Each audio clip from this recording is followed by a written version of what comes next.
Bonjour à tous, voici la petite correction de l'évaluation que l'on a fait la semaine dernière. Alors on commence par le premier document qui était la liste des villes par département. La première question était combien de communes par département? Ici vous avez un tableau avec en première colonne les communes, ensuite le code postal, deuxième colonne, et troisième colonne, le département.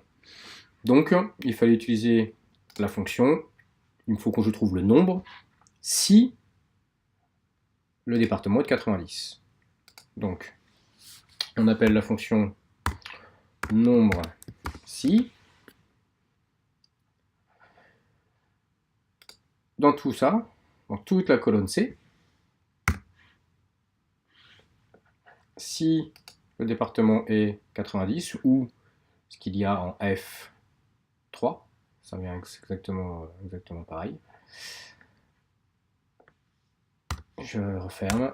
Voilà, donc il me dit qu'il y en a 5 qui ont le département 90. 1, 2, 3, 4, 5. Jusqu'ici ça marche.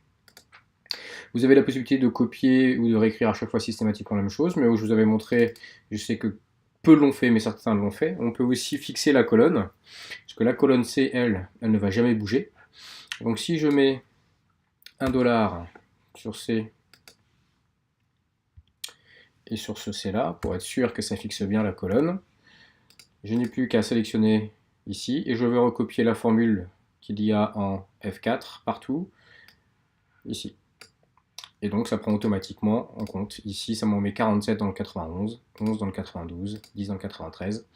Quand on va dans la formule, on a bien donc le nombre dans C, mais cette fois c'est G3. Si je vais ici, normalement ça devrait prendre ce qu'il y a en I3. On va le voir.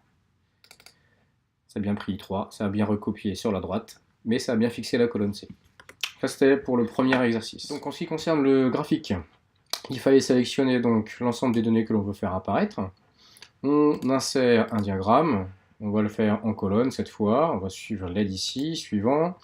On va mettre que donc ce sont, au niveau de la série des données, on va mettre que la série de données, c'est des séries de colonnes, parce qu'on voit la différence quand on clique de l'un à l'autre. Et on va dire que la première ligne que j'ai sélectionnée, ce sont les étiquettes. Ce qui fait que du coup, chaque couleur est associée à un numéro. C'est-à-dire qu'ici, l'étiquette, c'est la première ligne des deux que j'ai sélectionnées. J'ai sélectionné ces deux lignes-là. Donc du coup, ça met automatiquement la légende. On va voir comment faire mieux encore après. Je fais suivant. Ok, bon, tout va bien. Je peux mettre un titre. Nombre de villes par département. Je termine. Voilà, voilà mon graphique.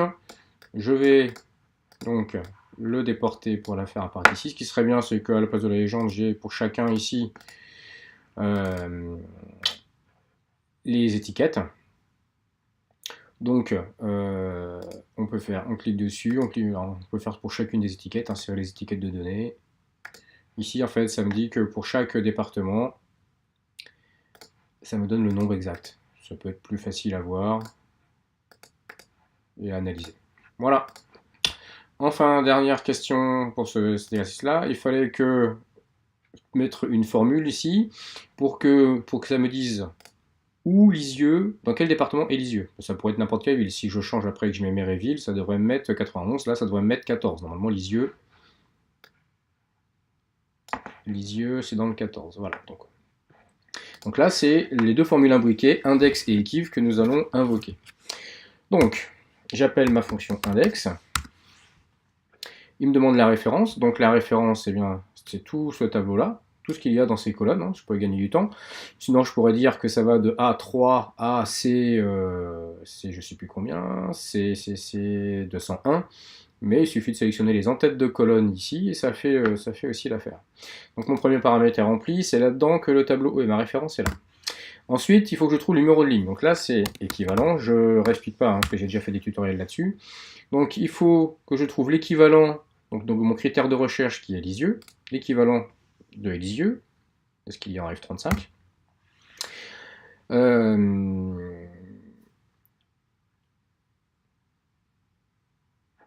Donc, dans la colonne A,